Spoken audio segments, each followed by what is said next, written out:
Your ZL1 will love the track, but it requires some specific preparation before you go. To get the most out of your tires, Chevrolet recommends these alternative alignment settings and tire pressures for use on track. The tires may get above the hot pressure spec after a track session. In that case, the tires can be bled down to the hot pressure before the next track session. It's worth noting that you may receive a low tire pressure warning following track usage and will need to reset the tires to the factory cold pressure setting. Also, be sure to check your fluids, including your engine oil, before every track day. The oil should be checked between every track session. Make sure not to overfill your engine with oil, as this can cause excessive consumption. After some time on the track, there are some things you should do to keep your ZL1 performing at a high level. Whether fresh from the factory or OEM replacements, your brake linings always need to be broken in for a period of approximately 200 miles before they're ready to perform efficiently during hard stopping. The brakes also need to be burnished in a safe location to ensure they are ready for spirited track driving.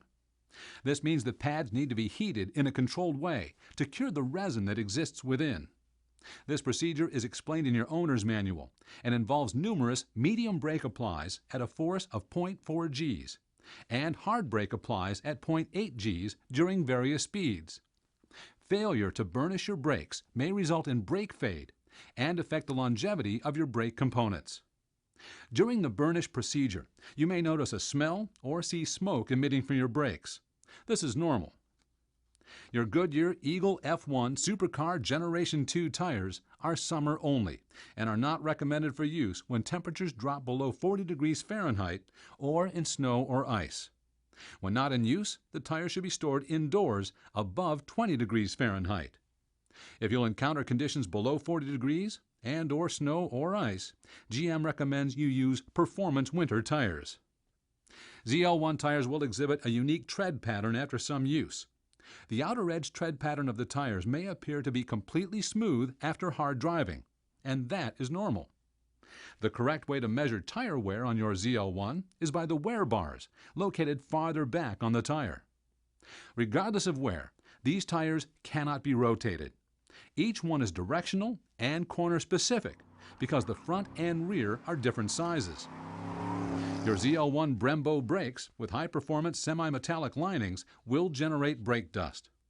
Over time, there also may be some deep grooves in the rotors and slight discoloration of the writing on the calipers after heavy track usage. This is normal.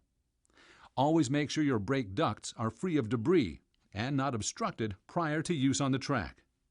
And before storing your ZL1, ensure that the brakes are dried thoroughly. If they are wet or you wash your car, it's recommended you perform several medium brake applies before letting your ZL1 sit for a long period of time, if possible. You may also notice a popping or binding noise if your brakes have not been used in a while. This is normal. Some track enthusiasts inspect the underbody of their ZL1 after time spent on the track. If this is an option for you, there are several areas you can examine. Visually inspect the boot on your steering rack, its integrity, and the clamps to ensure nothing is loose. These areas can get damaged by road debris.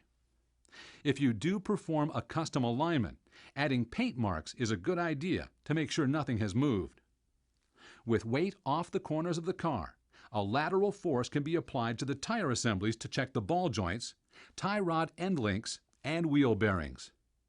The boots on your CV joints, located on your ZL1 half shaft, also can be inspected for cracks or exposed grease. And check all of the components underneath for traces of oil, which would be a sign of trouble and should prompt you to bring your ZL1 in for service. For more information, be sure to refer to your ZL1 Owner's Manual.